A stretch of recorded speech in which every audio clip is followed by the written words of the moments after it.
magic of the Cybernet Space Cube, the computer-enhanced podcast of the future. Transformers Slag Podcast. What's up, everyone? How we all doing this Saturday night? It's the Transformers Slag Podcast on live stream main event. I'm your host, Proto Man. I'm the face that runs this place. I'm the voice you hear Monday to Friday, at least Tuesday to Friday in this case. And it is Saturday. We're going to be talking the robots in disguise this week. We have a lot to discuss. I am back from Japan. I will tell you a little regale of my tales of the world of the Nihon and all the wackiness that happened. I spent just as much time traveling to Japan as I did in Japan. The wackiness of it all. But we'll get into that in a moment. How we all doing?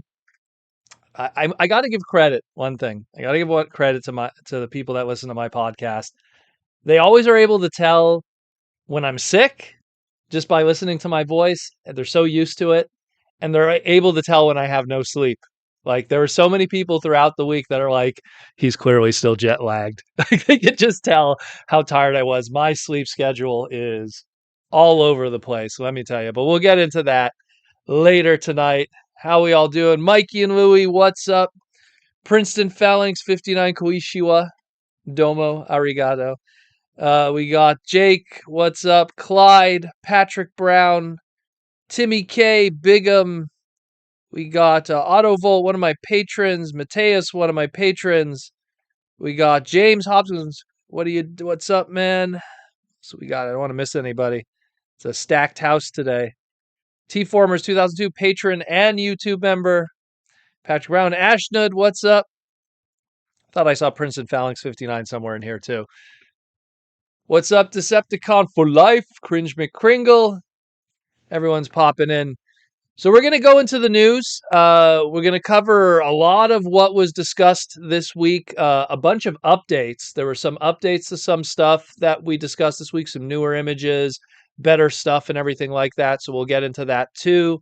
We'll talk about the cool stuff we got from Japan, because I'm pretty sure a lot of people have been wondering. If you've been following my the socials, which I always suggest you do, I was giving little bits and pieces here. There, some of the stuff that I found. And yeah, man, it's going to be quite the evening. So be sure to super chat, be sure to participate, and we will get started, shall we? Because we got a lot. We got a lot of slides and a lot of stuff. So we're going to start first with I just got lucky. Came back like literally Tuesday morning here in America, and then we had the Transformers Hasbro Pulse fan stream. So was able to participate in that and do segments for that right on the Tuesday. And we got one right here. We got a lot of stuff we're going to be covering. So first we're going to start with our deluxes and the final completion of our aerial bots with the deluxe class Fireflight and Skydive. The only thing I could say is I was reading a lot of stuff online that people were not a fan of how Silverbolt looks in the end and the final product. And I was kind of going like, are people surprised by how Silverbolt looks, considering we've known how he's looked for like 40 years? So I don't know. Like, it's kind of weird, the discussions that we're having. I mean, this is spot on to a Fliro Deary animation model, that whole skeleton take. At the end of the day, they had to do something that was different from the Combiner Wars one. And I think not only is it different from the Combiner Wars one, I think it's better than the Combiner Wars one. I think that the individual robots look fantastic. I love how the weapons match how their animation models look. I think Superion looks fantastic too. And I'm going to be honest, I'll be completely transparent. The individual robots and the individual vehicle modes will probably not see a lot of player action in the Proto Man collection. It's probably going to be in Superion mode in a more permanent nature, much like a lot of my other combiners. I'm turning and looking at my Combiner Wars stuff. I don't even know when any of those guys saw like their alternate mode, except maybe once or twice. So at the end of the day, I still appreciate the hustle. I think it looks great. And now we can move on to the repaints that'll come from this, the retools, and of course, whatever the next combiner will be. Nate from marketing in that individual segment, he asked the fans, what would you like to see next? What would be the next combiner you would like to see? Do you like how commander classes are being handled with the centerpieces for the combiners? Do you think that it works well?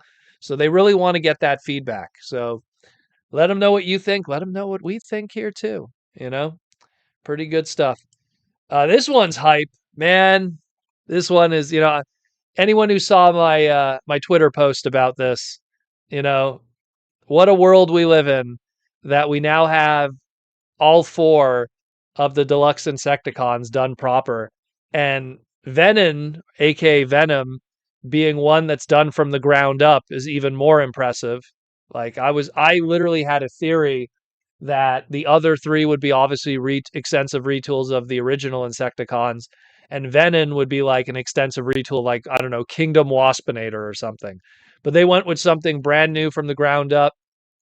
I love that it has both his weapons, has both his axe weapon and his gun, and then Mark did the classic like legacy evolution kind of silliness of you could combine the two and make a big old axe and stuff. And Mark is like, this is the true leader of the Insecticons from the top down. So that's his Fanon. So we're gonna go with that.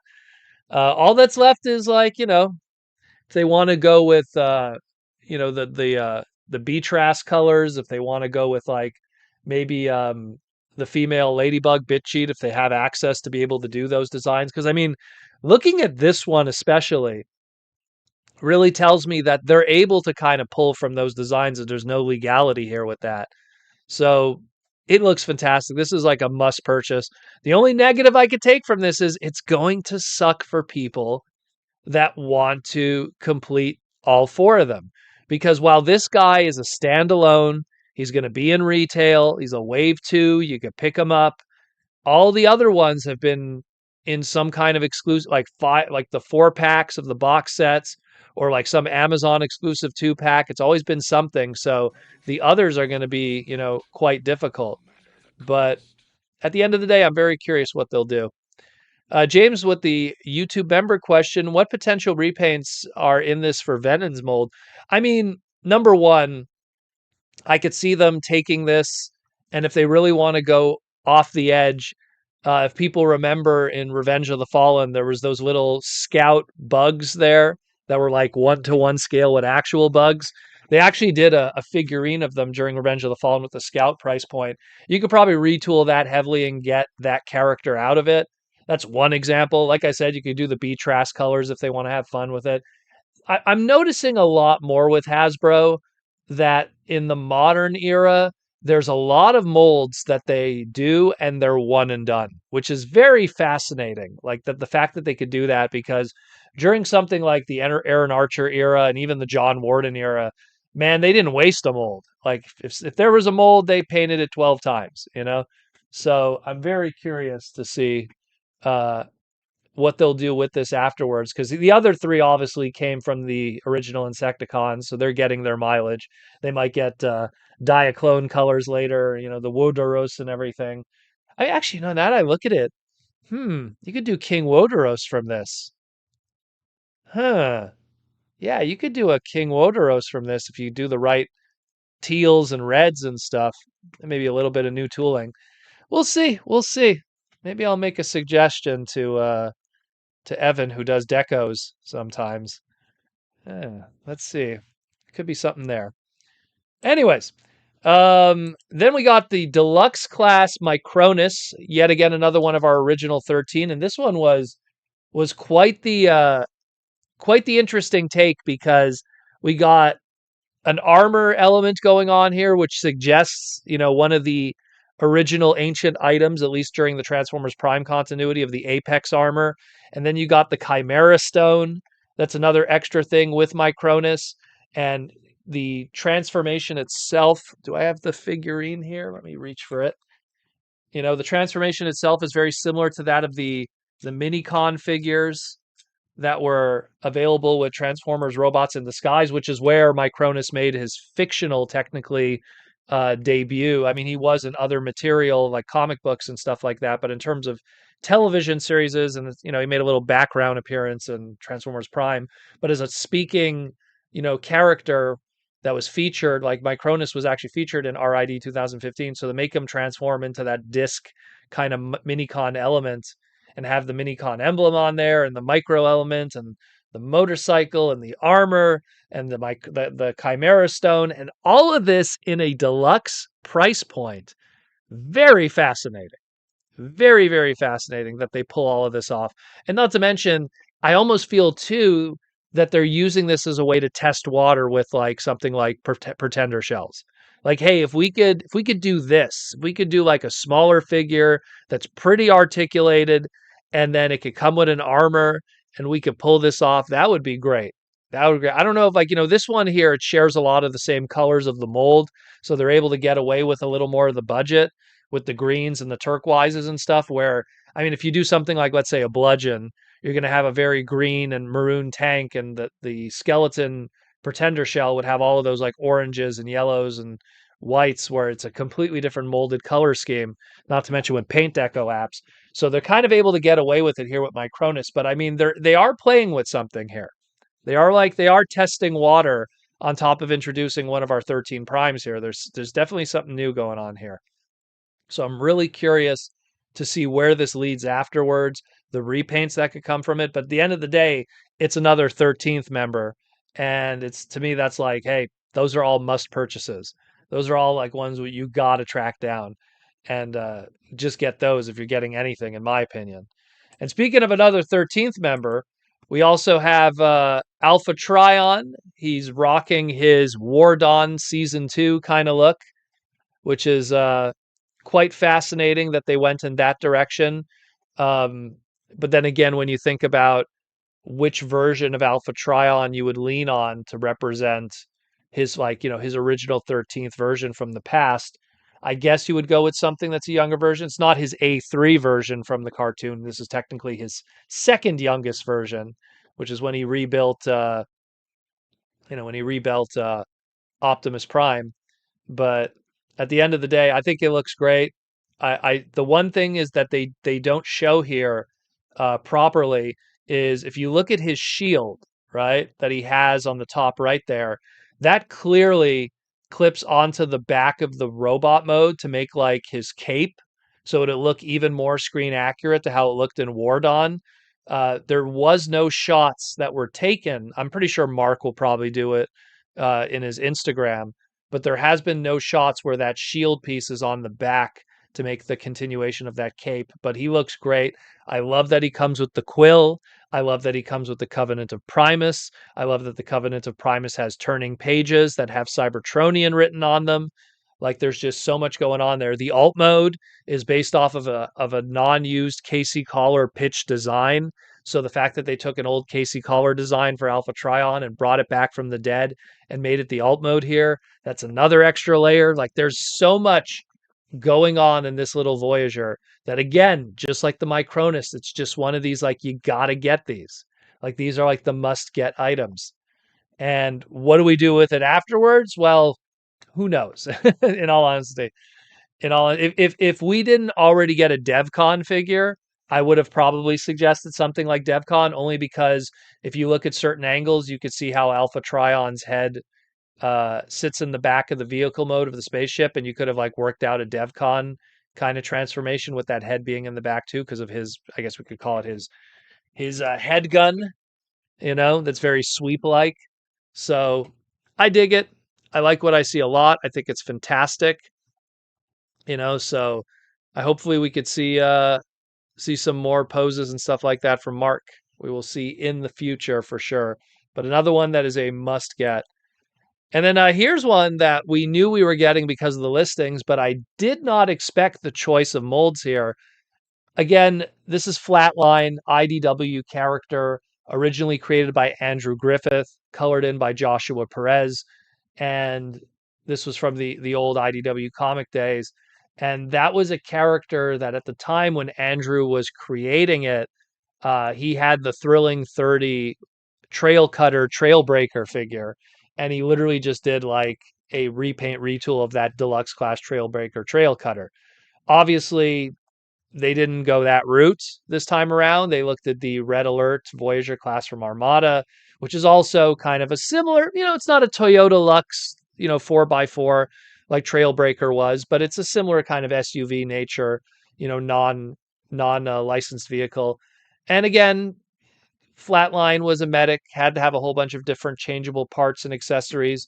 So at least in the case of Red Alert, you have that gimmick that's saddled in with it because of going all the way back to Armada. So it works.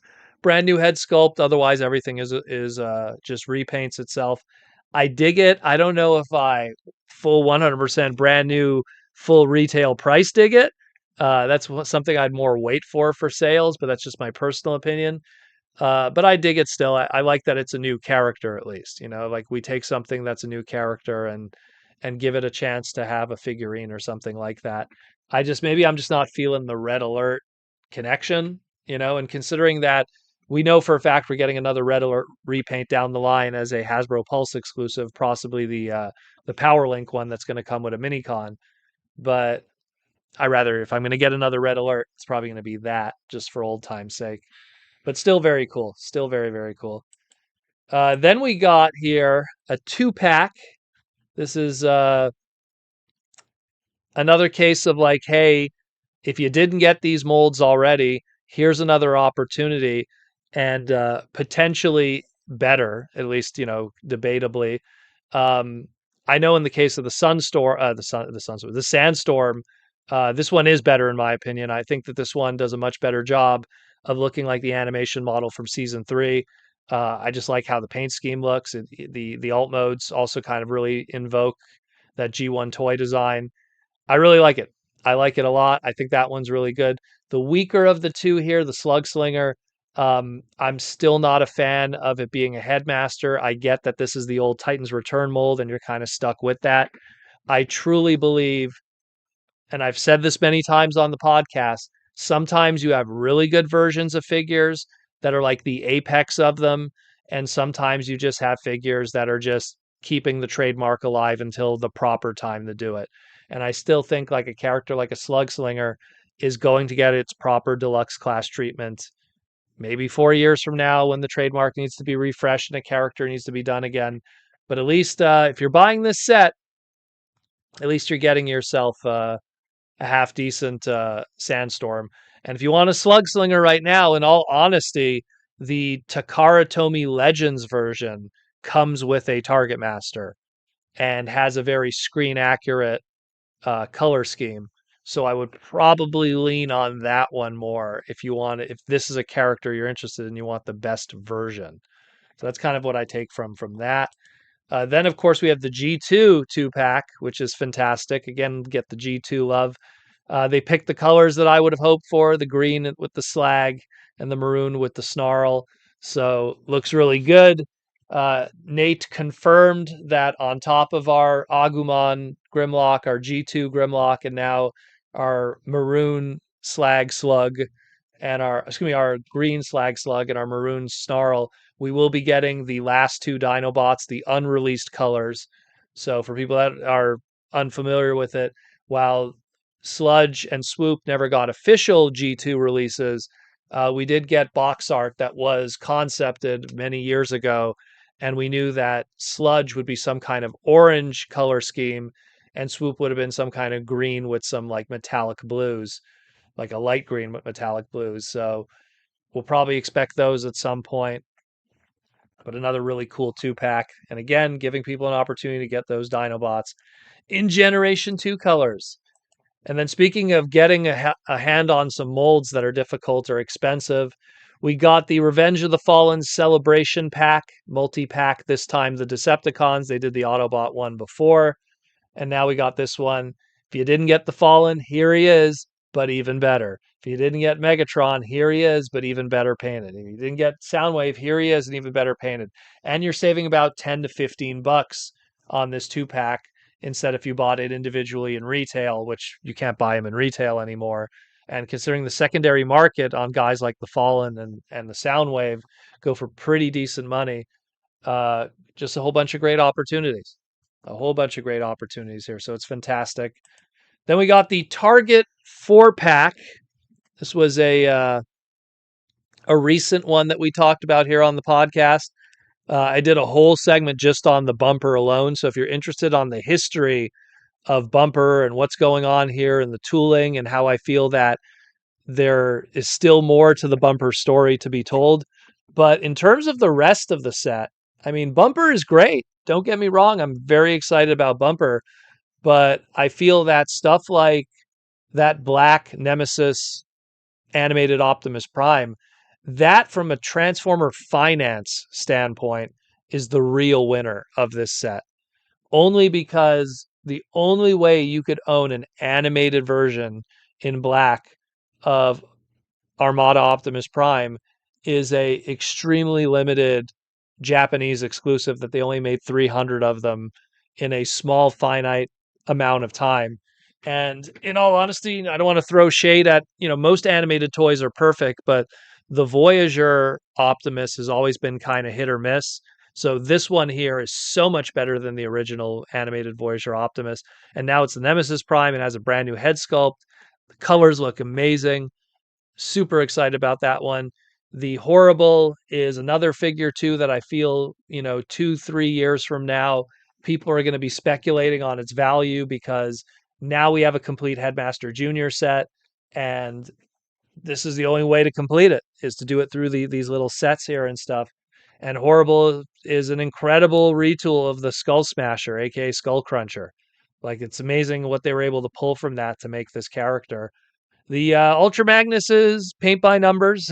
I'm not saying it's terrible, but it's like, hey, it's an Optimus that's now a white repaint, which, black repaints always look amazing. The white repaints, I don't know, it's always us going like, we only got half the story here.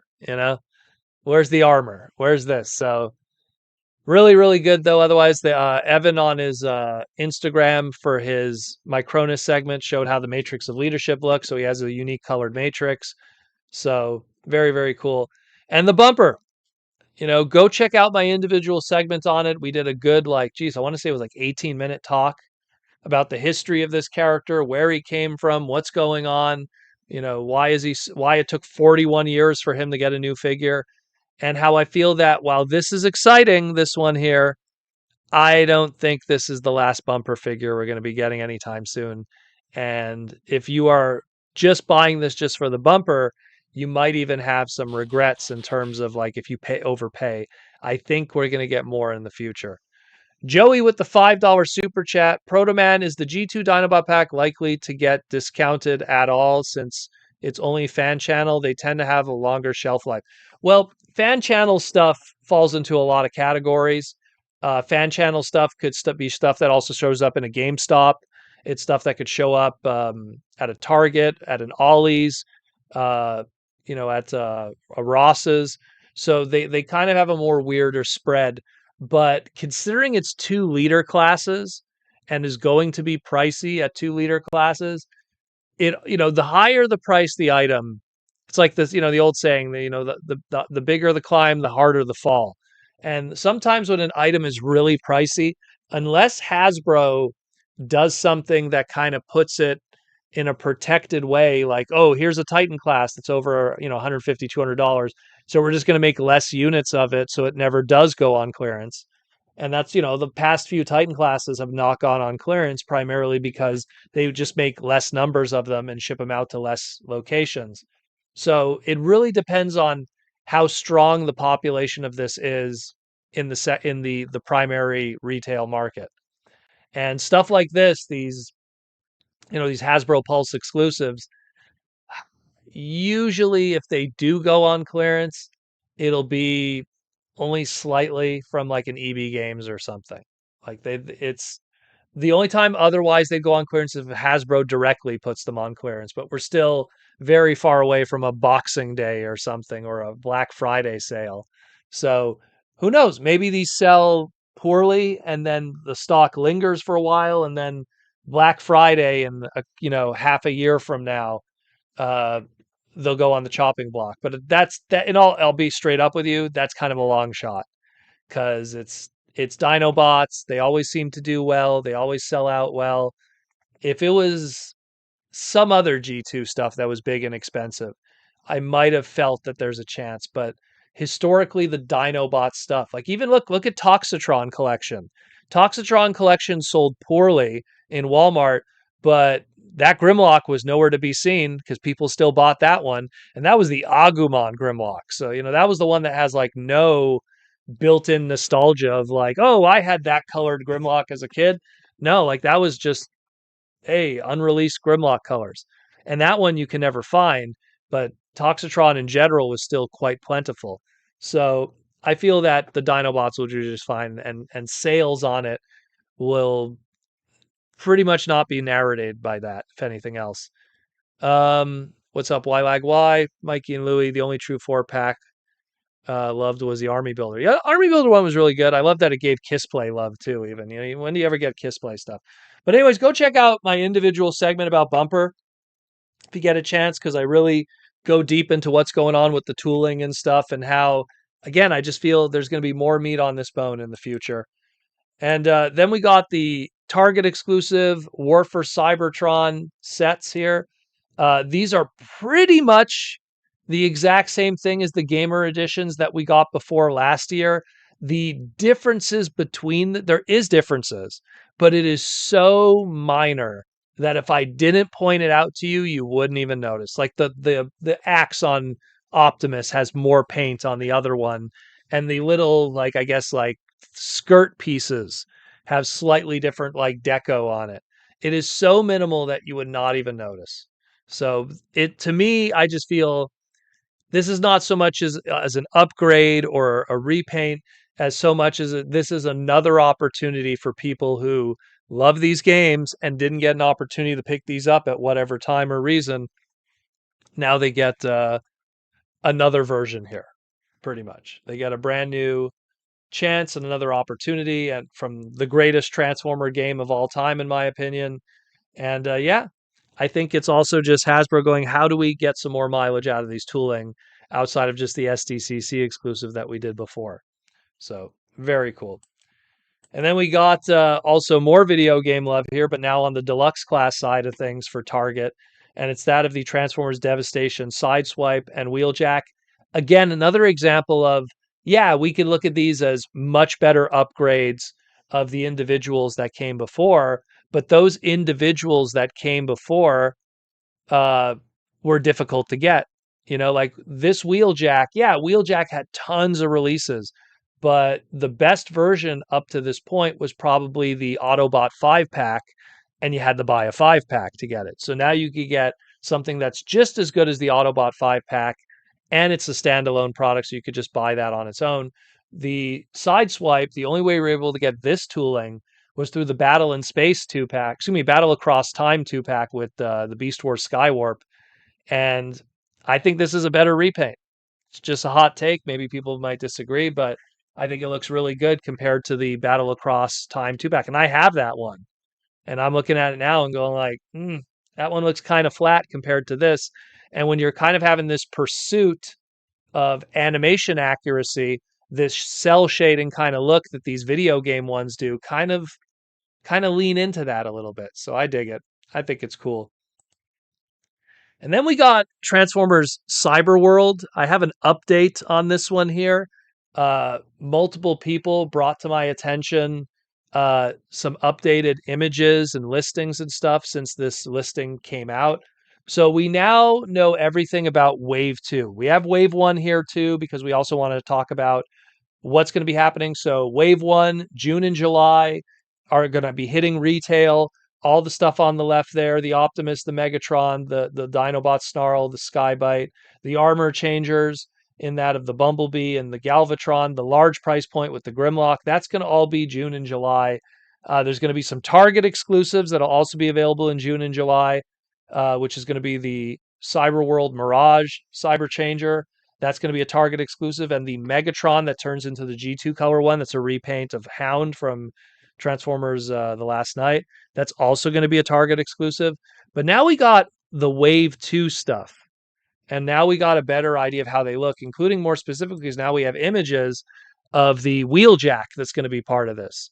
So we finally get to see how Wheeljack looks in both robot mode and alt mode. We only had the listing before that, and he is going to be a vehicle. Not much else we could really say about it.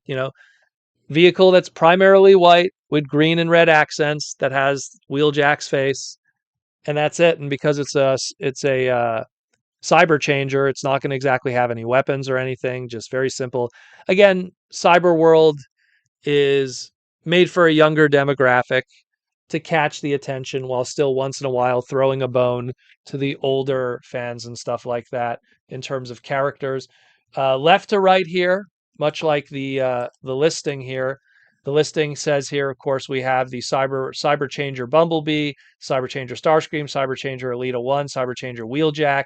The armored Cyber Changers is the Optimus and the Chop Shop, and the large price point this time around, which will be in September, will be the Scorponok. And of course, you could see here that we have from left to right, not counting the big legs in the back there, but from left to right, we have Starscream, Bumblebee, Optimus, Elita 1, Wheeljack, and the Chop Shop in robot mode on the top there. So again, I'm curious to see what they do here. I'm not a big fan of the 5-minute runtime, but if it's tight and concise and it tells a decent story, I could get behind it. I look at something like Wild King and I go, okay, I see what they're trying to do here. And I'm sure if you take these episodes and compile them into one, you could get a decent, 21 to 22-minute episode. But I'm curious what they're going to do with this one. Alden Tolbert with the $5 super chat. Imagine if Waspinator is the founder of the Insecticons. Well, that would be chicken before the egg, wouldn't that, Alden? It's so like I always like the idea of, you know, if Waspinator was telling the truth in Beast Wars, then he is the evolution of Shrapnel. And Shrapnel was unofficially the leader of the Insecticons. So, in a theory, maybe you're right. And that's the chicken before the egg. Because Waspinator is Shrapnel Decepticon here. Oh, oh, oh, oh, oh. For the Beast Wars reference. But he also said he was Wonko the Sane, which was Benson Yee's screen name at one point. So we will see what with that one. But I don't know. I kind of like Waspinator being his own character, though. I can't imagine him being like an original Insecticon. But yeah, we will see. We will see. We will see. But thank you for the $5 super chat. But yeah, so here's again Cyberworld Wave 2. Hopefully we get a decent show out of it. I mean, I've said this before, like we're kind of in a purgatory right now in terms of fiction and everything that's going on. The recent news that people have been sending me like crazy over the past couple hours, how Josh Cooley at BotCon said that there's going to be no sequel to Transformers 1. That one, I will say this. Two sides to that one. Let me just take away the slide here. Yes and no. Yeah, maybe Paramount currently is not interested in doing a sequel to Transformers 1, but that's not to say that I think Hasbro is going to ignore it and not do something with that branding. I think Hasbro still wants to keep moving forward and putting a Transformer movie out every couple of years. There's always going to be some kind of new TV series. There's always going to be some kind of comic series.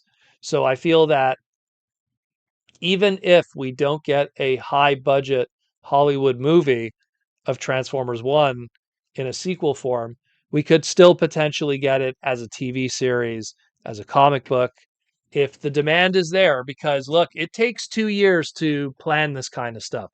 So in order for them to see Transformers 1 not be successful in the movie theater and in the box office, we're talking like last year. So it would take them, let's say they reacted right away there. Oh man, like this movie didn't do well, but we still want to do something with it. Let's start developing a TV series and a toy line that's a sequel to this for television. They would have had to do it right there and then. And even if they did it right there and then, we're talking 2 years from now. So it'd be like a 2027 idea. So I don't think it's the end of the Transformer 1 journey. I think it got too much love from the fans. And even though the fans were a minority of the ticket sales, it got too much of a love from the fans to ignore it. And in the same way that there's probably people in Hasbro that really, really love that movie, despite how well it did in terms of ticket sales, that maybe the big screen wasn't meant for it, but the small screen, they might find something there. So we'll see. We will see. I don't think that journey's over. I think people are looking at it and they're like, oh my God, it's done. I still think there's a lot more to come. It's just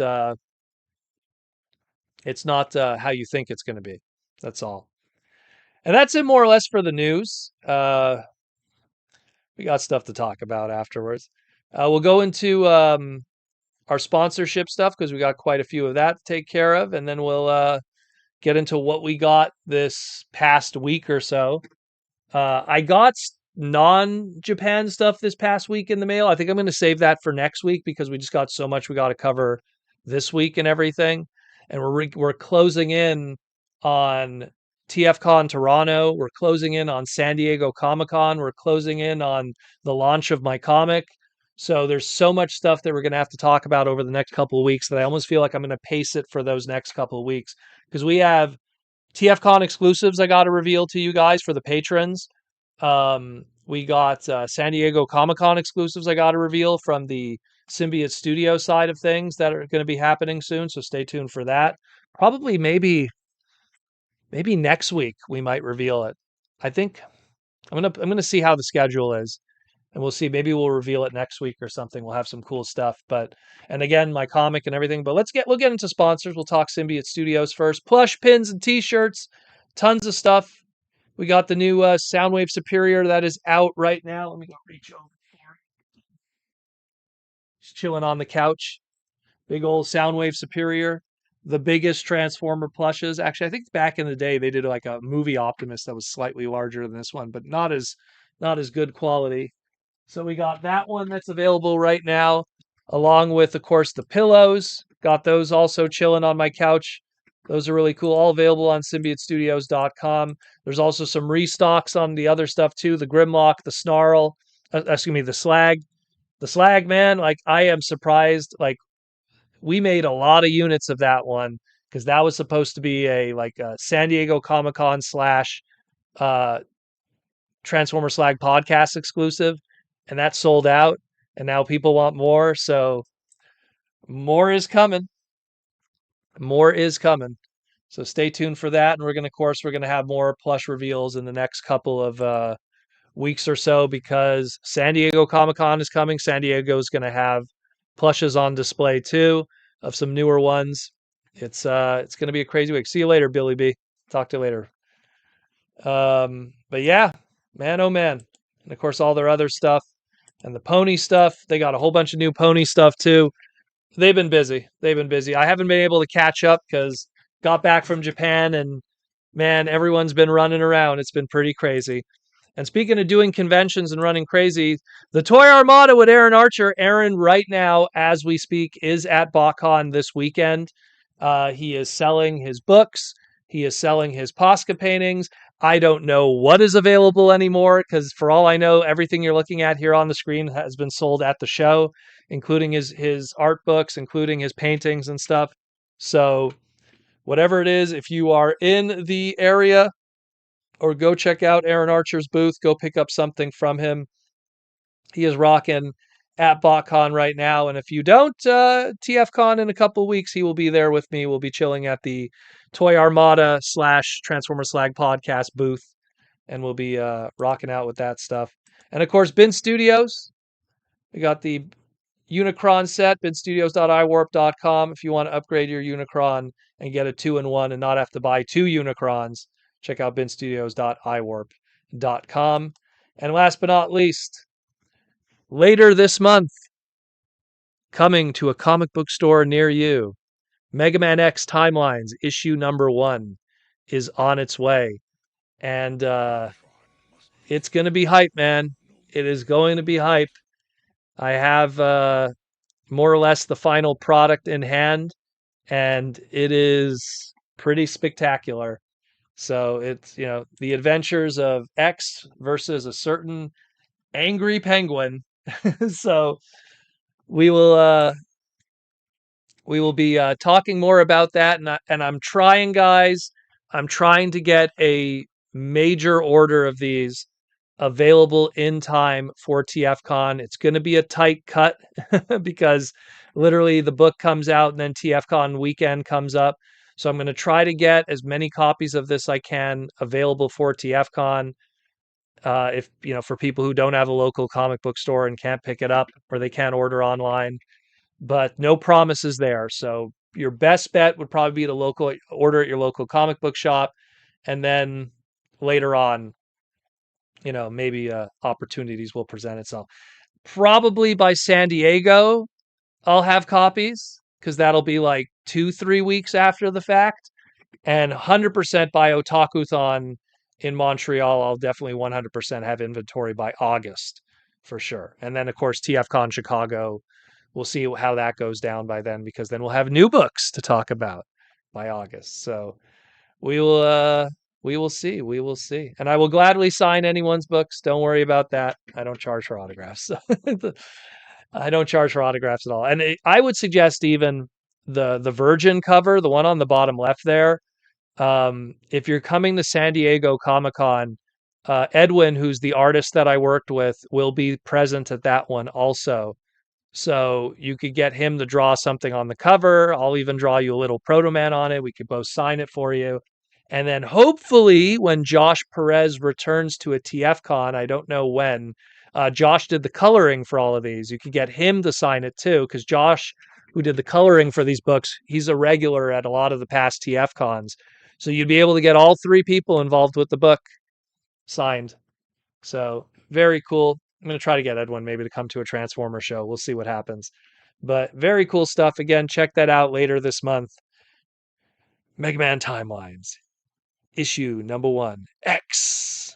Written by this dummy. Art by Edwin Hung and colors by Joshua Perez. And editorial by Matt Moylan. Might as well give Matt a shout out too. And that's it more or less for sponsorship. So great stuff. I don't know if it's living the dream. It's, here's how I always like to say it, guys. Like, it's going to sound a little cliche, but whenever you have a passion about something, if you don't put 100% of your effort into it, then you should not be surprised if you don't succeed. I came from a world of sports where I saw when you put effort into something, you get better at it. It's just what happens. Oh, I don't know how to skate for hockey. You put effort into it. Next thing you know, you're skating like a pro, and then you look back at your old self and you'd laugh, It's the same thing with video games. I'd watch back in the day. This is going to date me, like the first Killer Instinct game. Oh my God, look at these crazy combos and everything. I'll never be able to do that. And then you play, and then you practice, and then you learn, and then you get good, So, like anything in life, you just got to go all in it. And when you go all in it, I'm not a religious person, but I'm a person that believes in, like, energy you put in, it comes back. Maybe it's karma, you call it anything you want to call it, but I find that when you put energy into something, that energy comes back to you. And I did that with Transformers for years, for decades. I put my energy into Transformers, the opportunities came back over and over creatively and everything like that. I put my energy into Mega Man, which is another huge passion of mine. It's my screen name that I've had since the 90s, it comes back to you, and it's the same thing. So if you ever have something that you have a passion for, don't half-ass it. Pardon my French. Don't half-ass it. Go all in. Don't be lazy. And it's going to come back. It will. It just seems to do that. I've helped people with YouTube channels, and I always tell them, if you want to succeed in YouTube channels, don't half-ass it. And the ones that don't half-ass it, they reach those 1,000 subs, they get subscribed, they get monetized, they succeed. The ones that got lazy, the ones that only did a segment once every like 2 weeks or 3 weeks or a month, they're not going to succeed. You do a YouTube video once every 4 weeks, once a month, 12 videos a year. Life is short. How many videos are you going to have under your belt in 50 years? Like nothing. you know? So it's just my take on that. No, Proto, you give 110%. Anything less is unacceptable. Well, I really go all out. I really do. A lot of my close personal friends, they sometimes tell me that I'm really like I really burn the candle at both ends. Like I really push myself very hard.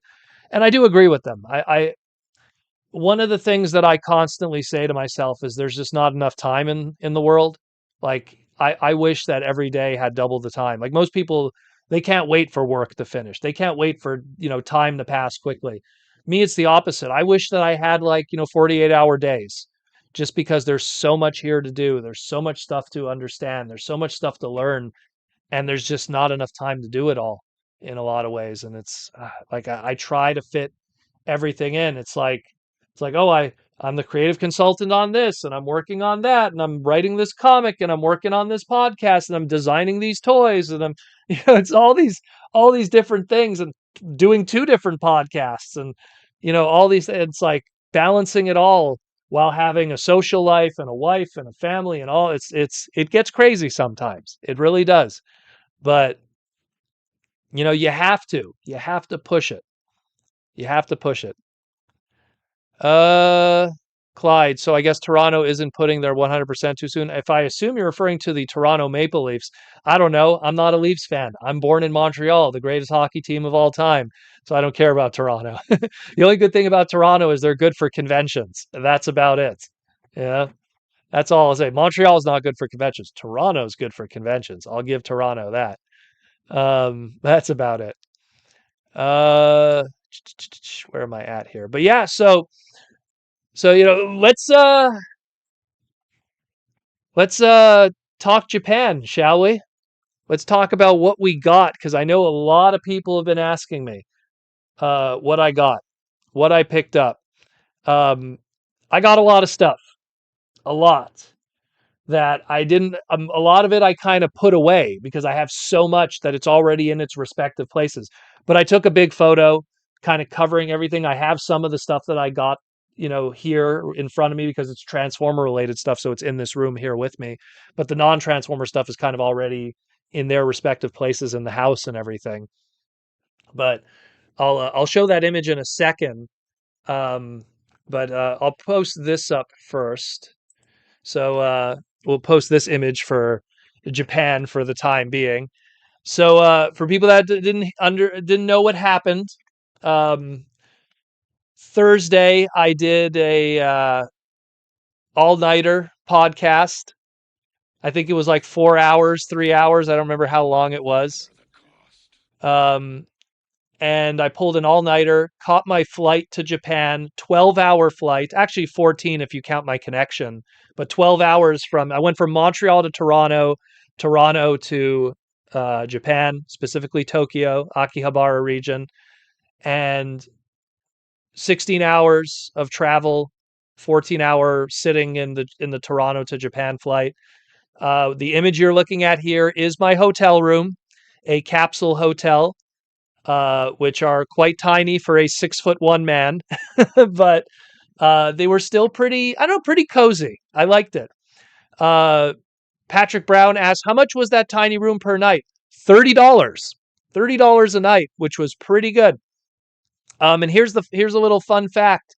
If you pre-book it through a agency, obviously because it's a Japanese hotel, here's a little fun fact. If you pre-book it, you're going to get charged more because you're doing it through a booking agency, right? But if you book just the one day, and then when you show up in person, talk to the people behind the counter, because a lot of the people that work at these hotels that are Japanese, they speak some form of English. You just tell them, hey, could I stay a couple extra days? $25, $21. So it ends up being cheaper afterwards. So already lessons to be learned here.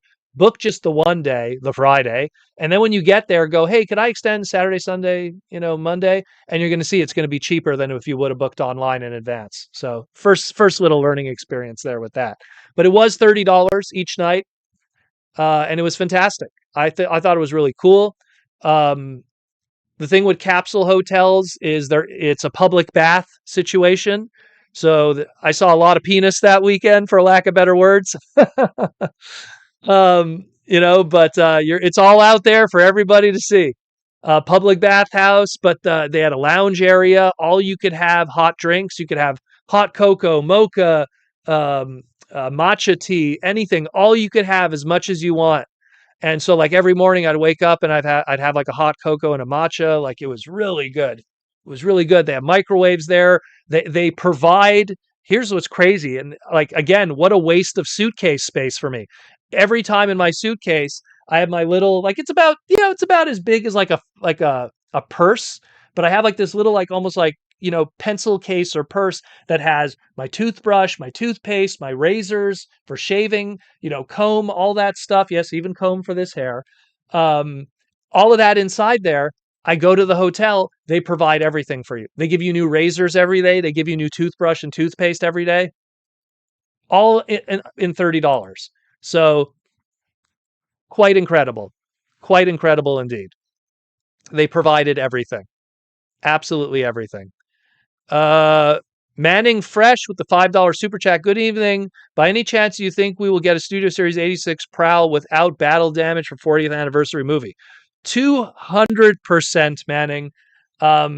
They always do these kind of things where, hey, we're going to do some kind of exclusive. We're going to do some kind of thing for a company, and we're going to put it out there, and that's a selling point. And then those companies are willing to buy the inventory up front. What am I rambling about? Well, Hasbro going to Amazon and going, hey, we're going to give you an exclusive Earthrise Prowl. Oh my God, that's amazing. Okay, we'll buy 1 million units up front. Cha-ching. Hey, we're going to give you a battle damage Prowl for Buzzworthy Bumblebee target. Oh my God, that's amazing. We're going to buy 1 million units up front and put it everywhere. Cha-ching for Hasbro. So they get those out of the way first. And then after they've made their money on that tooling and those promises, 2 years later, 3 years later, we then get a mass retail version. How many people were killing themselves over Bumblebee, the Netflix one? How many people were killing themselves over Netflix Soundwave? And then we end up getting it later. Better versions, So it's for sure. You think Hasbro's going to sit on that? Of course not. They're going to do it. So I hope that answers that. Big Bot Bodega, I didn't know about the open shower thing. Yeah, it's a typical Japanese bathhouse. Like you have your one floor, that's where all the capsules are. And the great thing also, Japanese toilets, bidets, warms your butt, hot air up your ass. Love it. I was looking forward to going to the bathroom every day, let me tell you. But it was fun stuff. It was really fun. But the most fun of it all was, of course, and I know this is going to come up, Proto, what did you eat? Well then, I made sure, just for you guys, that I documented all of my meals, because I knew this was going to come up. Everything here, each meal, each square, if you will, didn't cost more than $5. Japan is insane for food. Do you want to know why Japanese people don't have obesity? Because even cheap food that you could go out and buy in restaurants is less than $5 and it is healthy. Gyudon, steak, fish, rice, carbs, veggies, proteins. The bottom right there was my breakfast every morning. I had gyudon, which was flavored meat with onions, with rice, a little bit of furikake, and a green tea. It was amazing. It was amazing. Amazing. Like, if there was one big positive that I took away from Japan that wasn't the toys, was eating every day was a blessing. I have never in my life, said to myself, you know what? Groceries are always the best way to go. But man, in Japan, I don't even know why anyone would ever get groceries. It's absolutely insane how healthy and cheap the food is. By the way, no tip. There's no tips in Japan. You get premium service. You don't tip nobody. There's no tax on food. And It's less than $5.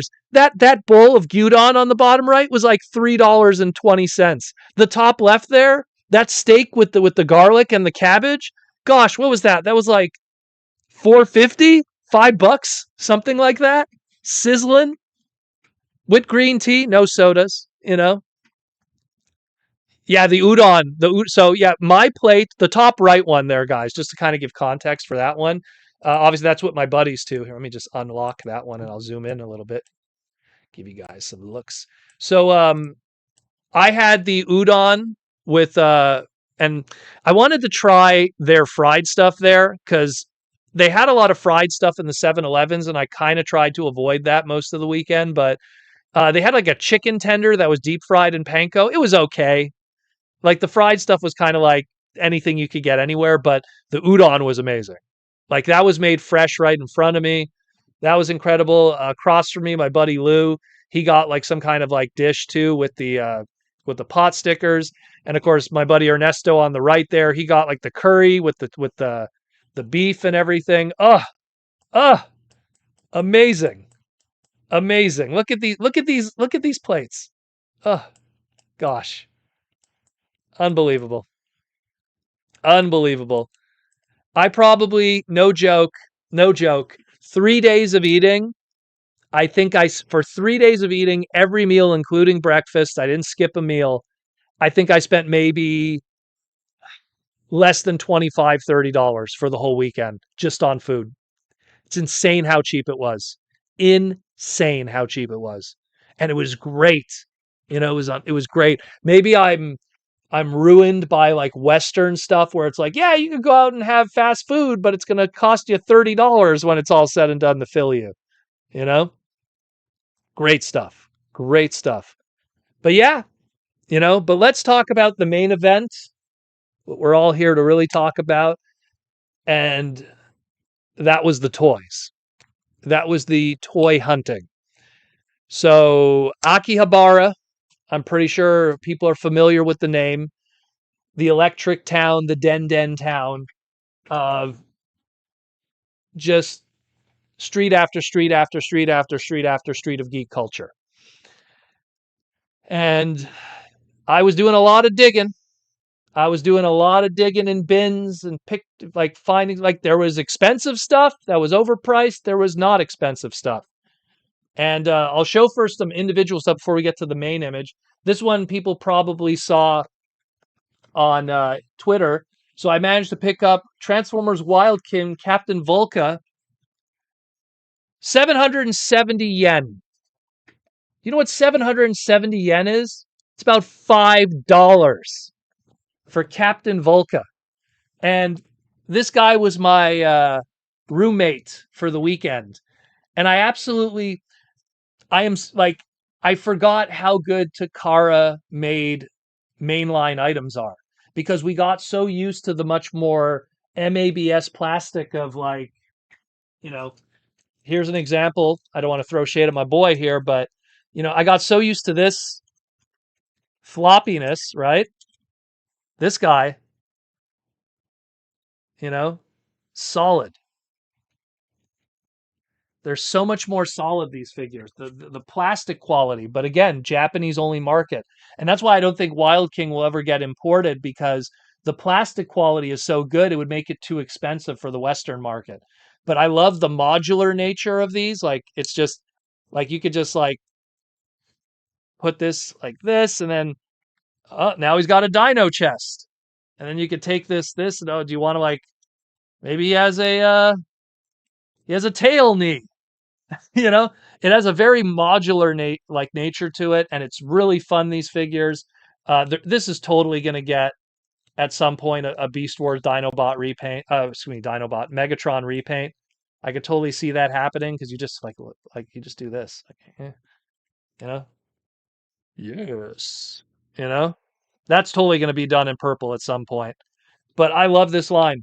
I love it. Now you might be asking, like, Proto, why'd you get Captain Volca just the individual? Why didn't you get the multi-pack with Megatron? Well, that was the funny thing, because individually he was $5, but like the multi-pack was like, I think it was like almost 50 when it was said and done. So I don't know. I guess maybe they overproduced the individual energy beasts, but I wasn't going to say no to a $5 little red dinosaur that could chill in my hotel room for the weekend. If you look, he's right there on the left side on my little nightstand. So that was really cool. That was my first pickup that weekend. Was just that I saw that and I'm like $5. Sign me up. Sign me up. Where are we at here? Where are we at? Top left looks like fire. Oh, the food, yeah. But yeah, I'm gonna definitely try to get more of these. Like these are incredible. But let's get to the photo. Hope it doesn't overwhelm people too much. I got a little bit of everything. Some stuff here are gifts. Some stuff here are so like you'll be like, oh, what's the Ava stuff? Like those were gifts and stuff. But there was a lot to find. And no joke, probably the most expensive thing in this entire picture was probably that Evangelion McDonald's set. And I only paid 7,000 yen, so that came to about $61 American. So everything else was cheap. Yeah, the Head K Megatron was 1,100. So that came to about $9, $8 for that one.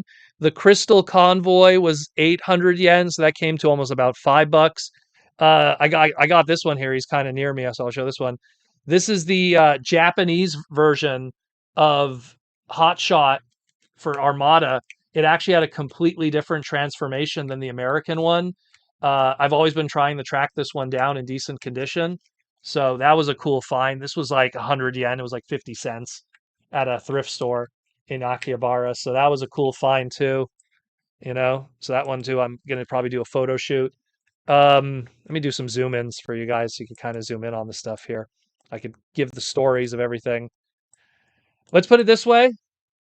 I would have bought more if I had more space.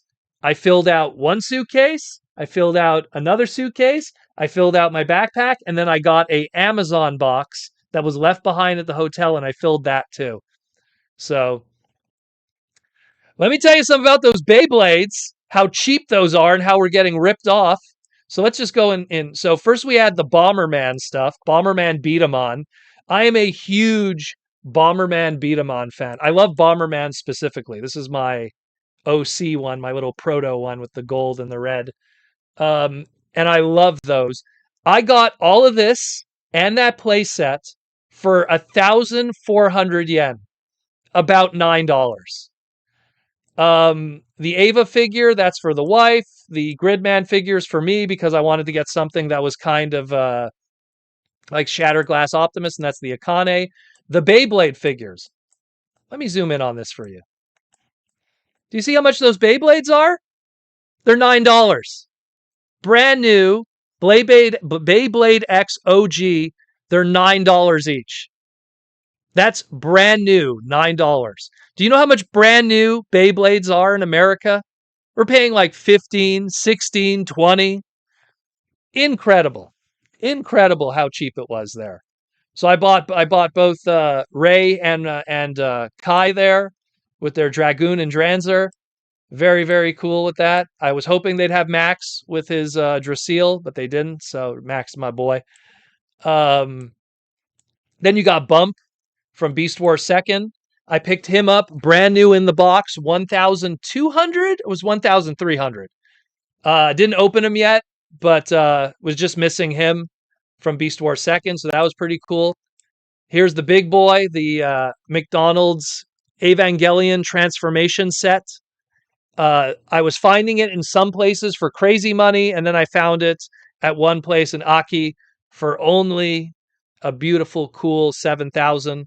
So that came to about $50. Mike Sounder, Gal Geiger, if you know, you know. Mike Sounder, got him in great condition. Got Gyanko, a model kit from Akihabara. The Final Fantasy stuff here in the center, that was a pop-up event. I probably should have, let me get my phone. I'll show the pictures of that on my phone here because I didn't transfer them. One moment. So while I was in Akihabara, they were doing a Final Fantasy pop-up event because the Final Fantasy TCG, not TCG, the Magic the Gathering set was coming out, so they did like a whole pop-up thing. Let me just get the phone, and then I'll show you guys. There you go. Oh, that's not good. And I just lost it. No! I just had it all queued up for you. There we go. So they had like a pop-up store. Look at all the pixel art there and everything from all Final Fantasy 6, 5, 4. And let me find a picture of the inside if I can. I don't know if I took it. Did I take a picture of it? Here's me with Cyber Formula. They had a Cyber Formula pop-up store. Anyone knows Cyber Formula? Fantastic racing anime. I didn't buy anything from it, unfortunately. I just didn't have time. But so I picked up a Black Mage from Final Fantasy 1 pixel art, and then I got a sticker set from Final Fantasy 6. Picked that up. Cyborg 009. If you know, you know. One of the first anime ever made, and the inspiration for Mega Man. There's the Captain Volca. That's for the wife. She loves her Chun-Li. She loves anything that she cosplays. So I picked up a big Chun-Li figure. This bag. Ooh, this bag. This bag right here. This bag was 900 yen. And it is filled to the tits with kaiju goodness of Ultraman and everything. I am going to take a day to sit down and piece and parse it all together and make sense of what's in here. But it looks amazing. Looks amazing.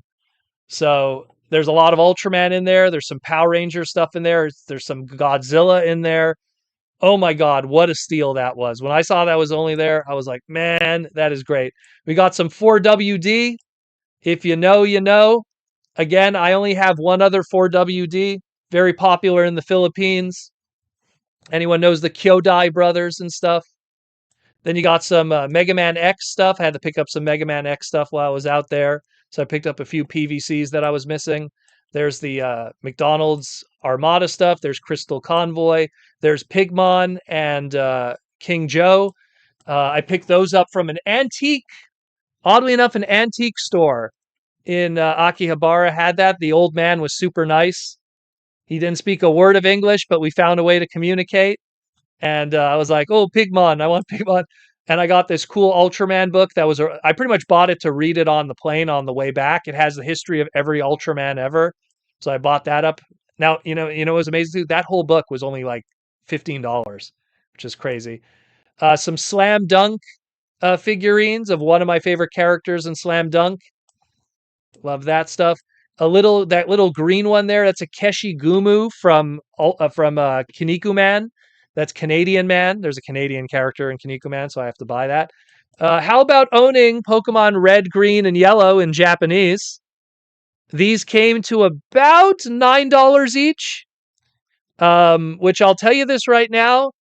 You could buy Pokemon games in Japan, but depending on where you go, it could range between $100 and $10. It really depends what store you're in. So I managed to get all three for relatively cheap. So that was pretty hype. This pin here, that was a pre-order pin from Super Mario RPG. So if you pre-ordered it in Japan, so I wanted to have that because I love Super Mario RPG. Let's see what else. Oh, and then the Megatron. And the only other stuff that I really got was like, let me just unlock this again. 1 sec. There we go. So I could shrink everything. The only other things that I got really that are not in the images is I got some more Evangelion stuff for the wife because she loves Evangelion. So I got her like t-shirts. I got, little souvenir stuff here and there. There was a few gifts that are not in this image just in case if the people who are watching. I don't want them to see the gifts that I got them.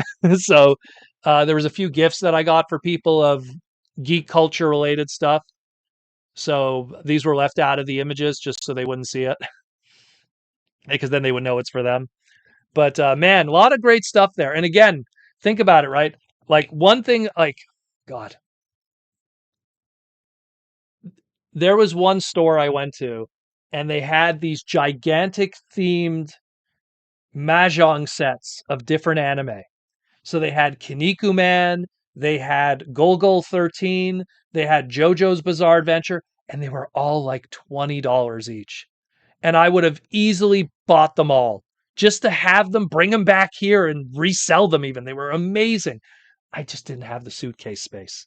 I didn't have the space. I was already like 3 in. It was crazy. The only look, you have to understand that Bomberman set. That Bomberman set is like it's like the size of like a small table. That box, that Mike Sounder the 13 and that Evangelion thing. That was already one of my suitcases right there. The Chung Li is huge. That Chung Li figure is like it's got to be at least like 18 inches minimum. You know, so it's pretty crazy. It's pretty crazy what's going on there. And you know what's amazing, Mikey and Louie? I didn't see a single Funko all weekend. I did not see You know what I did see? Like, you know what was the new hotness in Japan? Labubu, if you know what I'm talking about. Oh my God. They are crazy about Labubu over there. That's like that new hip trend with girls now with that little ugly furry figure. Oh, that was everywhere. People were killing themselves for that silly thing. I actually picked up a Labubu for Sandy. She wanted one, so that's not in the photo. I forgot to put that there. Actually, it's upstairs. I don't know if we opened it yet, but it is what it is. So, I mean, I would have gotten more. I would have gotten more. Like, I mean, just that big bag of kaiju stuff that like took up one like bottom of the suitcase. Like, it's hard to just understand the scope of how much stuff is here. It's crazy, you know. Yeah, I know some people might not know what Labubu is. It's a new trend right now. It's kind of like the new hip thing with a lot of girls. They hang it off of their purses and stuff, you know. But man, it was nuts. I actually like when I was leaving, I was like, should I have bought more of the Beyblades to just bring them back and resell? Like, should I have bought more PVCs and kaijus and stuff like that just to bring them? There was a huge bag, like no joke. There was like a bag like this, like as big as my torso, of just Ultraman figures, and it was like 2,500 yen. So it was about 19-20 dollars American. And I said to myself, I'm like, if I would have found this in any other situation, like locally here, I would have bought it without a heartbeat. But here I was looking at it and going like, where is that going in my suitcase? That Chung Li took my entire backpack. Like I had like a backpack. The entire backpack was just that Chung Li box because I had no space for it in anywhere. That was one of the last things that I left with. So it was crazy. It was crazy. Absolutely crazy. I would have bought way more if I wasn't within the limitations of just space and travel, you know? But it was a great trip. We're definitely going to do it again for sure. Business was done. That was a big reason of why we went. And more business will get done. So it is something that in the future, not anytime soon, but who knows, maybe at the end of the year or something, there will be another one of those situations where I might be gone for a weekend or something for crazy adventures in the land of the rising sun. But again, it was nuts. It was nuts. It was absolutely nuts. Again, the big takeaway that I took from it was the food was cheap and amazing. Like that's how cheap it was so important to me because every dime that you save buying food is a dime more going towards robots, going towards cool stuff. There was just so much. Oh my goodness. It was so much to take in. How you get the Transformer emojis is, or if you are a YouTube member, that's the green names. It's the join button that's somewhere there. But it was great stuff. Great stuff. And again, the food. Here, I'll put the food again for anyone that missed the food. Oh, that's not full screen. Let's do the full screen. The food was the big takeaway. Like, no joke, that gyudon, this one here, if I ate that every day, I know this sounds crazy. If I ate that every day for breakfast for the rest of my life, I'd be happy. You don't realize it doesn't look it like it. That thing tastes amazing. It's like seasoned beef with onions, with rice, and a nice green tea with furikake to put on top of it. Goodness. So good. Did I see the giant Gundam? So the conversation came up for two things to do this time around. Go see the Unicorn Gundam because the RX-78 has been dismantled. Go see the Unicorn Gundam or go see Tokudan. Tokudan is a legendary place for wrestling fans in Japan. It's next to Ribero Steakhouse.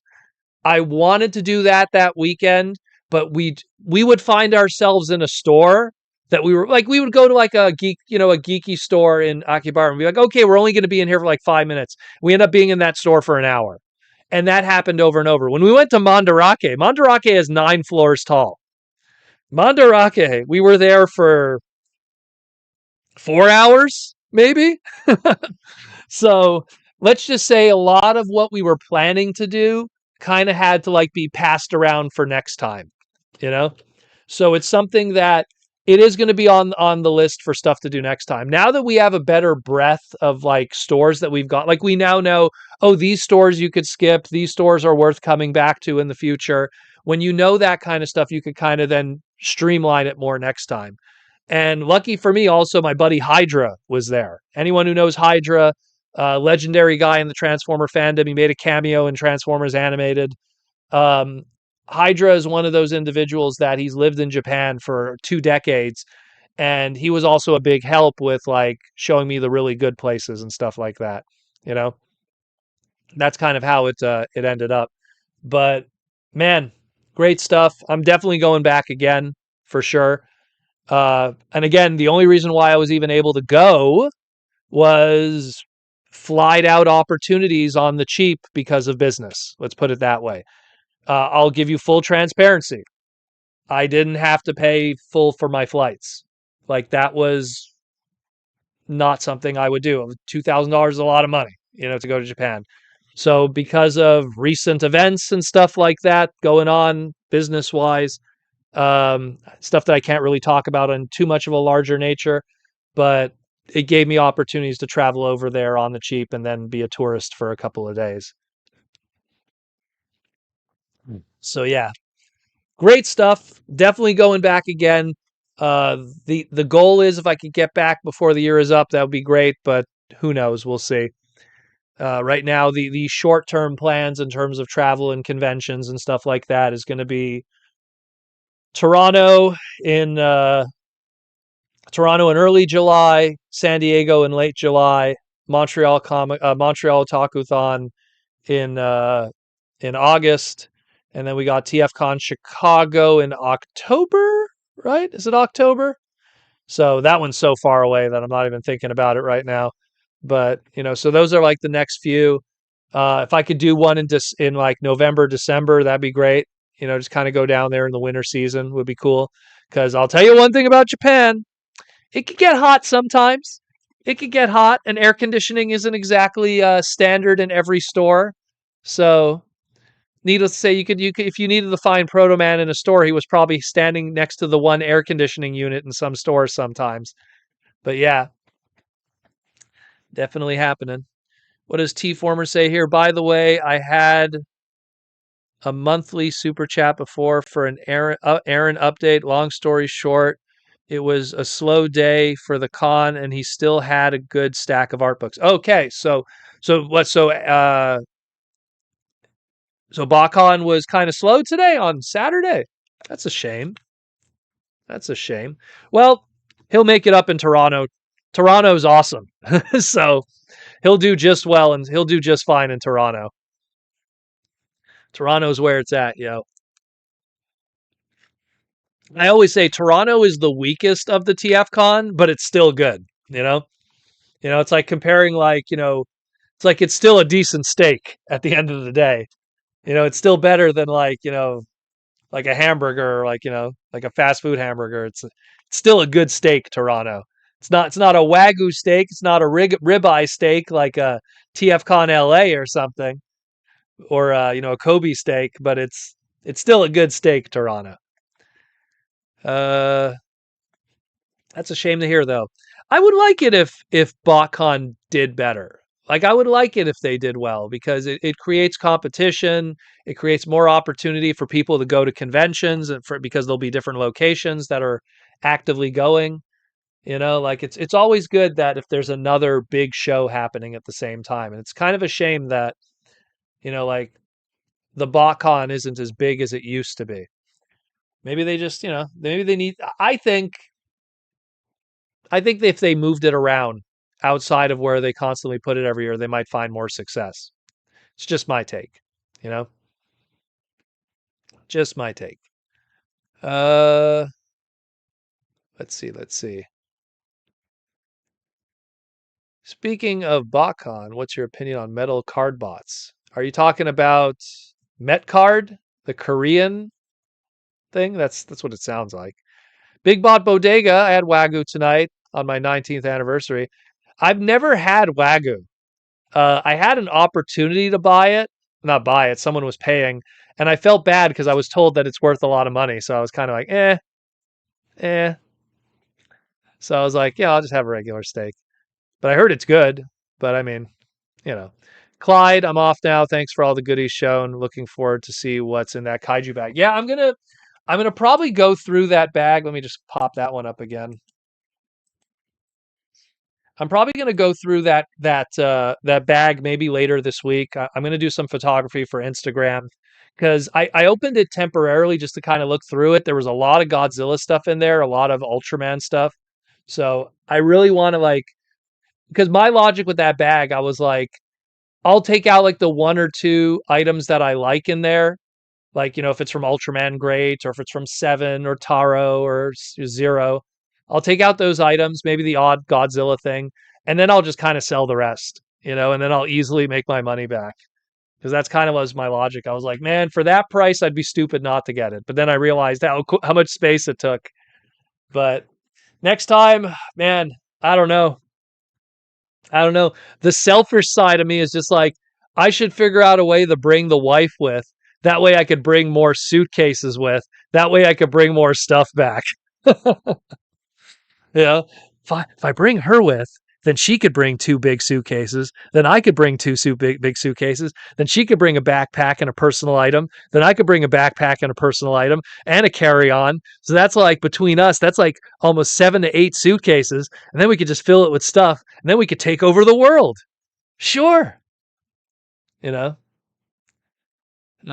it's great. Those McDonald's ones make me wish I kept my ones from my childhood. Oh, well, the crazy thing about those McDonald's one in this shot here, they're 1-for-1 scale, like an actual Big Mac. Like that's the size of. I should probably get it upstairs because the problem is that's a gift that I gave her, so it's in the manga room. It's not in the TF room. I should probably bring it down at one point. But those things are huge, huge. They're way bigger than they look in the image there. Like the ones we had as kids, the McChangeables were tiny in comparison to these things. But man, oh man, like there is so much stuff I left behind that I would have loved to. They had the lucky draw green Unicron for $300, and I was literally staring at it, going like, do you want to buy the lucky draw green Unicron for 300, like the legitimate lucky draw one, not the reissue, and then try to resell it maybe? Do you have space in your suitcase for a Supreme Class Lucky Draw Unicron with its shipping box? No, you don't. Oh, God. There was so much stuff. Like, hold on. Let me bust out the camera here. It's not going to do you justice because it's going to be on a small screen, but let me just get to the images. Food, food, food, food, food. So, like, here's a good shot. I was kind of messing with it a little bit. The bag of kaiju, like that's one side of how it looks. There's tons of stuff in there. Tons of stuff. Uh so many photos. So many photos. Maybe I'll put it as a Patreon exclusive. I'll put it on the Discord or something, all the photos. For those who care, I'll put it there. But trying to go through tons of just bullet train stuff. Tons of footage of the bullet trains and everything. Just a lot of just, I'm on a bullet train, you know, just doing my thing there. And here we go. Me and the tall man. I'm 6'1". What does that make him? Geez, good old Hydra at Nakano, where the Olympics were at one point. But yeah, man, it was great. It was great. Absolutely great. Definitely looking forward to it again. 100%. 100%. There's so much the thing with Japan, I find, just with Akihabara, you spend so much time just in like 3 stores that you realize your whole weekend is done after that. So definitely going to plan out more now that we know what's what, and we'll crush it next time. We'll definitely crush it. We'll have a bigger game plan. Big Bot Bodega Proto, did you see anything in Japan that surprised you or threw me off? I will say this. The service is almost overbearing in a way. Um, it's such. I mean, it's. I'm going to act like a stereotype, but it's like you walk into, it's like da da da da da da da da da da. There. It's just, and when you leave, da, da, da, it's like wow, okay. You know, everywhere you go, they're like happy to see you. And I know it's just part of the politeness of how it is as an employee, you know. And imagine you get that in restaurants and everything, and you still don't have to tip, and you're not supposed to tip. So it was extremely clean there, but I knew that already. Like people were always saying how clean it was there. Um, the whole thing about you have to hold on to your trash is not really true because there's garbage cans and stuff everywhere, so it's not as bad as people think it is.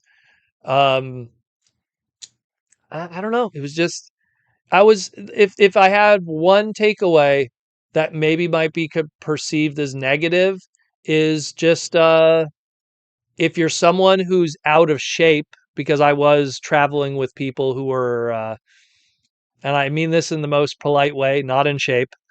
It's a lot of walking, so it might gas those people. So if you're a little out of shape, it might kill you. So make sure you have really good shoes, good walking shoes, and you could get around. And on the flip side of it, if it's something that really gases you, air conditioning is not a common thing there. My hotel, no air conditioning, except for in the lounge. So it's something where that could be a negative for people who can't deal with that, you know? So it really depends.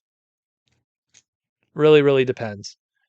But I mean, otherwise I was happy with everything. You know what I mean?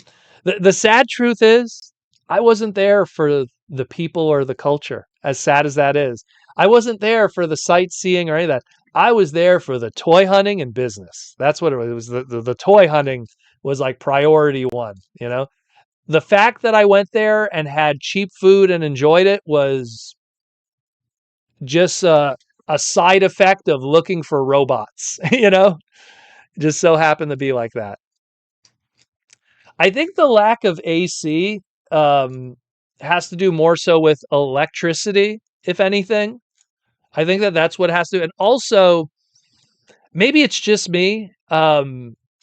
Maybe the air conditioning doesn't hold in the buildings as well. I don't know. People open windows, you know. There was no fans either. Like to give, I just want to go back to the image here of the bed. So to give you guys an idea, so this little, how do I unlock this? One second. So this little spot here, this little black line at the top. See, here's that wood panel behind me, and then there's this little black line. So when I activate the light here in my little cubicle, there's like a fan blowing from that little black line just to kind of circulate the air inside here. And then you have a curtain that closes it. So the only thing is I have a curtain and I could hear everyone snoring. If anyone's making noise, if anyone goes to the bathroom, I could hear it. So but it was great. I mean, I knocked out every night, so I didn't have any problem sleeping, let me tell you. The only negative is when you have a whole bunch of stuff that you bought, you have to check it in at the hotel at the bottom. They have lockers down there. They could kind of check in all your prized belongings. So it's not like I was able to take toys and then bring them into my cubicle and mess with them and stuff. I had to bring them downstairs because otherwise it'd be a headache. But I kept Captain Volca with me. No one's going to steal him, right? For $5, 700 yen, not going to happen. Yeah, well, that's kind of the plan, Big Bot, is I'm going to go in like November, December, and then that'll obviously be more in the like the fall season, which is my favorite season is fall anyways. So, your feet are sticking out of the cubicle. Yes, they were. Yes, they were. I kind of sleep a little bit in the fetal position anyways, but if I was lying down like straight, my feet go right out that cubicle 100% easily. That cubicle, no joke, like if you put that pillow all the way to the back wall there and you lie down as like even as a 6, I think that like as I'm 6'1", I think it's like 6 foot front to back. I think it is. Yeah, it was $5, young. It's $5 here. Let me show you. Because it was only 770 yen, so it came to about like $5.20 USD. That's amazing. That's amazing. You know? But again, I can't argue with the price. And when you're spending all day out, like no joke, I woke up like this was my day. I would wake up at 6 a.m. in the morning. Why would I wake up at 6 a.m. in the morning? So I could contact my friends on the other side of the globe and let them know how the day was. Let my wife that I'm alive. Let her know, oh, I found some stuff. Is there anything you want me to pick up for you? Because that's the only time I could talk to people because like it's 6 a.m. for me, but it's already going on 7 p.m., 8 p.m. at night for you guys in the East Coast, at least anyhow. So I would wake up at 6 a.m. I'd go have breakfast. I'd go for a walk because it was nice and quiet and I get to people watch and just get the vibe there.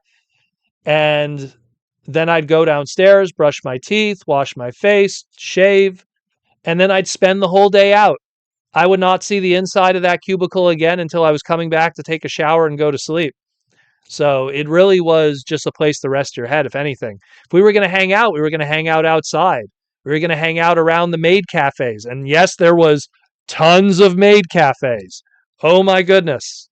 The upskirts were in full demand over there, let me tell you. Holy moly. Those poor girls. Things they got to do to make a living over there. It's kind of sad, actually. But hey, it's their choice. They do what they do. It might not be my bag, but it's definitely their bag. Yeah, young man, you should have came last time. You should have came. You were the missing component of the adventure. November, my friend. Mark it on your calendar. Bug Lou, we're going to make it happen. But yeah, you should have called in sick. I got COVID. Just say that and then fly out. I don't know how that would have worked. But it was great, man. It was great. It was fun. It was fun. But again, my my goals are different from other people. Like I don't, as silly as this sounds, some people might think it's sacrilege. I don't travel the world to sightsee. I travel the world to like check out stuff and to feel the vibes of people, hanging out with people. Like when we you know, this one here, you could barely see it. Let me just show you the photo. So it was me, Ernesto, and Lou. Lou, who's one of the guys that we flew out with from Montreal. We went to hang out with his niece who lives in Japan. And so just hanging out with her, and you get the vibe of like, oh, here's a person who lives in Japan and the work culture and how things are for them over there. And you vibe with those people, And me, I'm a very outgoing, talkative individual. So I kind of dig that kind of stuff. For me to travel around the world and talk with people and get to understand how they live and their culture, that's interesting to me. I don't really care about sightseeing. Like, people go, oh, you should check out these temples or you should check out this.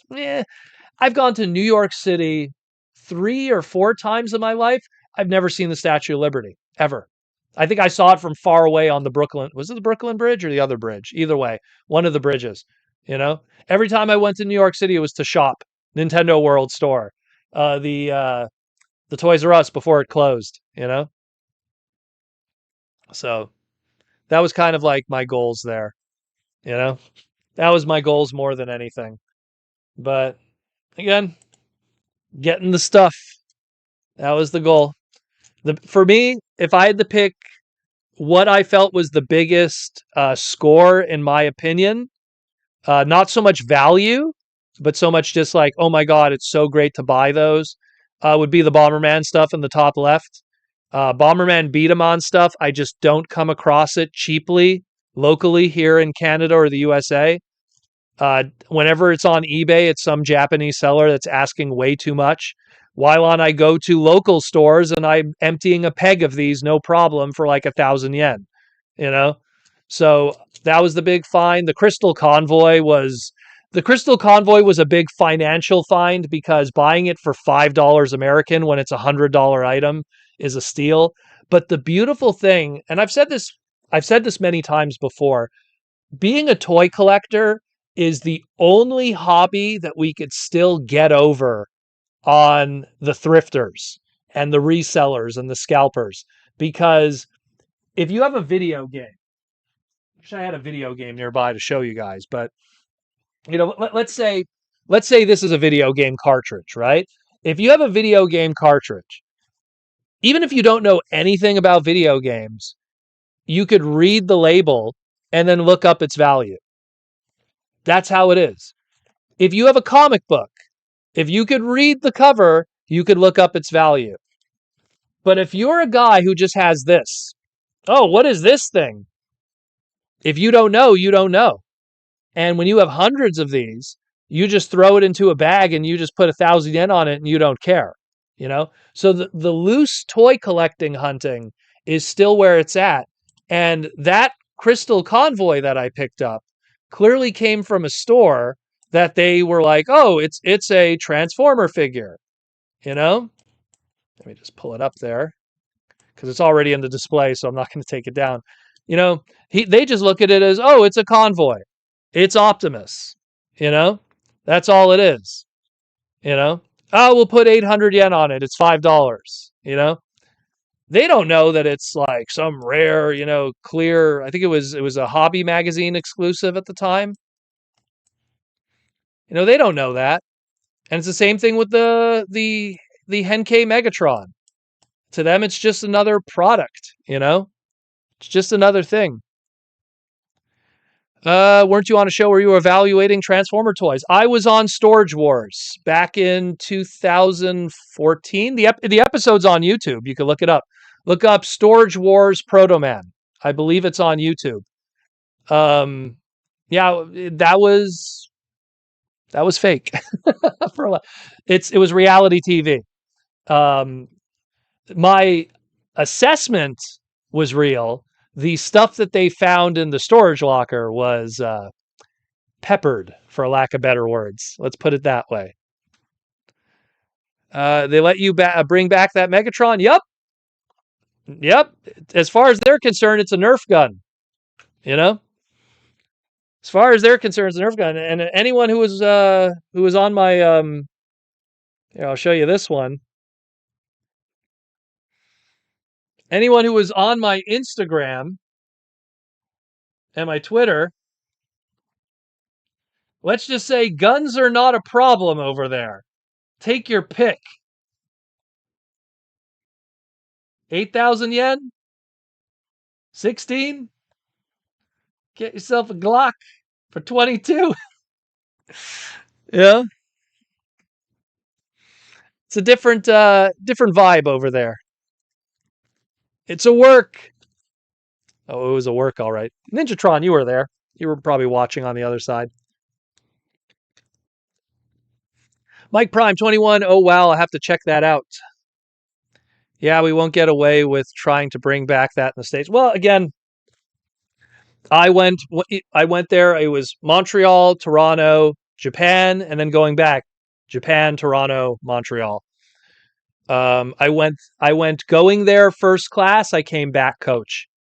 So, and first class and coach, guys, let me tell you, the difference isn't much. You know what the difference between first class is? You have this much more extra elbow space. They give you a hot towel before every meal, as opposed to just no towel.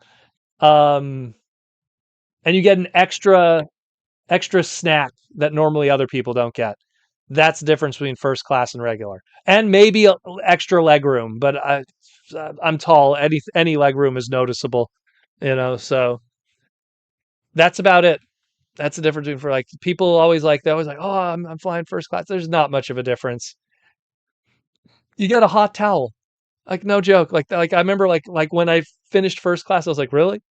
That was the difference? And then taking the flight back and comparing the two, you know.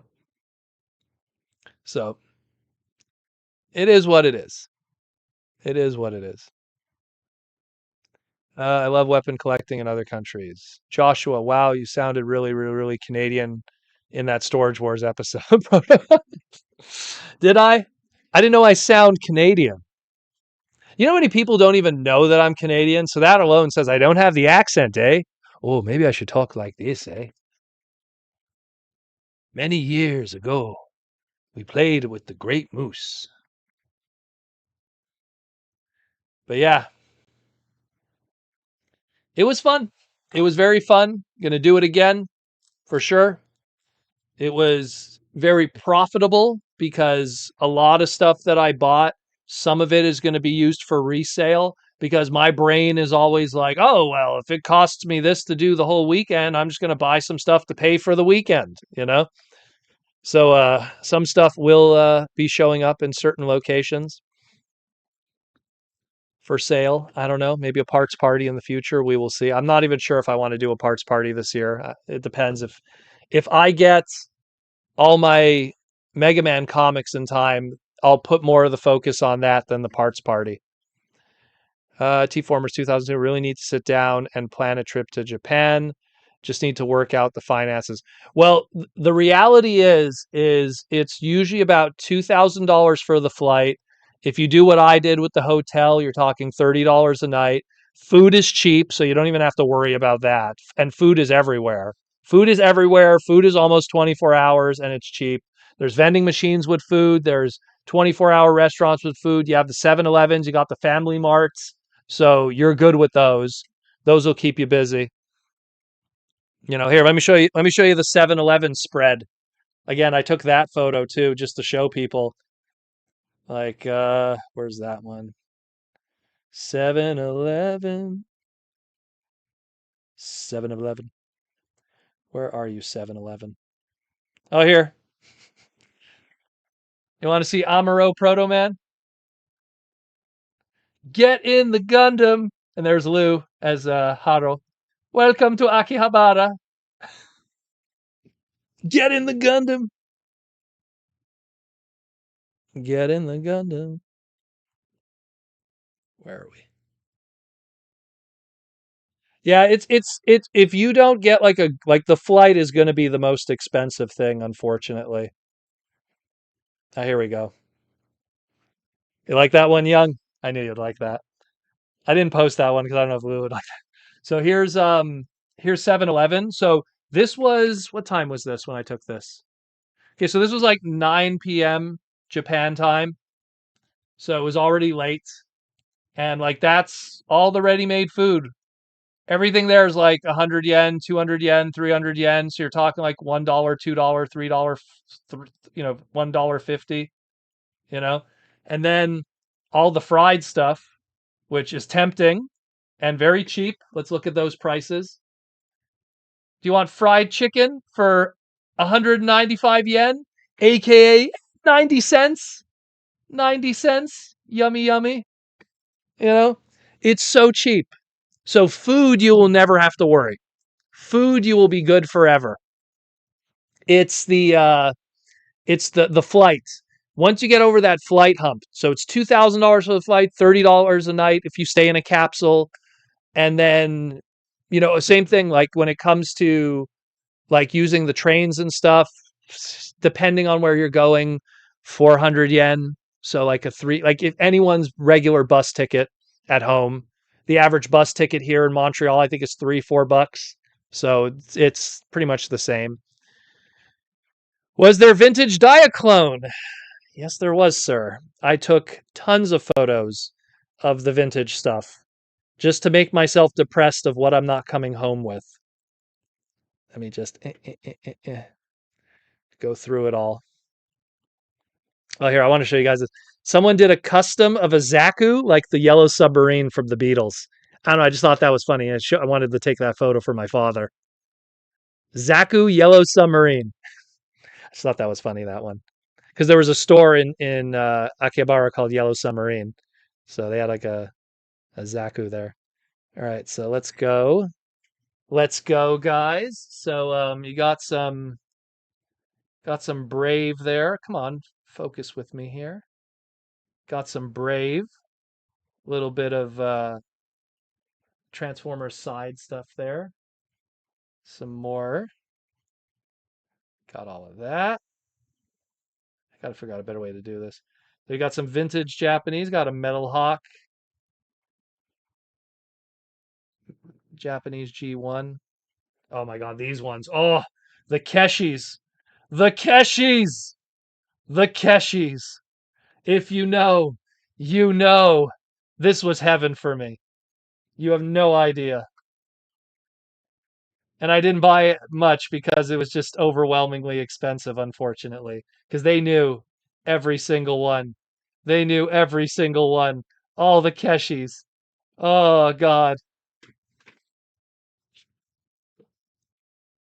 The Keshis. You guys know me. They're all over on my counter here. All the Keshis. Love my Kaniku Man Keshis, Mario Keshis, like Mega Man Keshis. Here's let me grab my Mega Man one here. Mega Man Keshi on his motorbike. What did I drop there? Did I drop the other one? Proto, do you have a Discord? Yes, I do, but it is for the patrons. The Discord used to be one moment.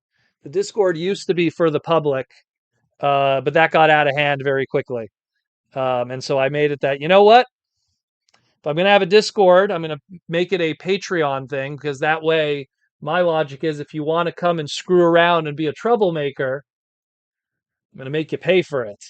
I know that sounds silly, but when I did the nice thing and had the Discord be open to the public for people, um, let's just say you have a lot of troublemakers that just want to watch the world burn. So I closed it up, made it a Patreon exclusive, and left it like that. And now we've curated a good community. And I do not mind kicking people out of the Discord and refunding their Patreon if they're a troublemaker. Because I like having an environment where we could share sales together, share deals, share our news and everything, all kinds of private links and stuff so we could all help each other as a community. I like my Discord that I made. It's very good. But if you want to send me images, Twitter, Instagram, you're still able to do that. Twitter's probably the easiest one. That's like a copy and paste, you know. Sending images are still easy. Just use Twitter or Instagram. That's probably the easiest way to do it. But Discord, I kind of lock it down. That one's a different animal completely. If you want to contact me, again, Twitter and Instagram is the easiest way. And to send images. Where are we at? Where are we at? Where are we at? Speaking of cats.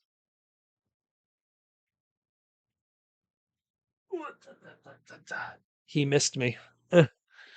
He missed me. Did you miss me? Did you miss me, sir? Here, let him get up there. There you go. Did you miss me? He missed me. I took all my dirty laundry and I put it in the laundry room and he was sleeping on top of it. So clearly he missed my smell, I guess. So hey Butters. But and Tiny is around somewhere. Tiny's much more shy. Butters. Say hi to everybody. Say hi to everybody. He had a segment. He always comes at the end. I always find like when we're done, we're near the end of doing the live stream, he comes down because I think he gets hungry. It's like 2 hours pass, and he goes, "I'm gonna go bug this guy. I'm gonna go bug this guy for food. I'm gonna bug this white guy for food. We're white together, Butters. What are you doing? We both have green eyes. We're both white. We both are hairy. Just works out. Maybe you have more on top than I do, but you know, it is what it is. But yeah, great time. I recommend it to anyone if they have the finances for it. But I will say like the the measuring of it, because like look, if you spend $2,000 to go there, but you're expecting to find crazy deals, that $2,000, wouldn't you just buy stuff on eBay? You know, so it's something where I know me, I would not spend $2,000 to go to Japan. It was more just opportunity, if anything, you know, anything, if anything else. Oh God, I got hair all over me because of you, sir. Look at him. Look at all the hair flying.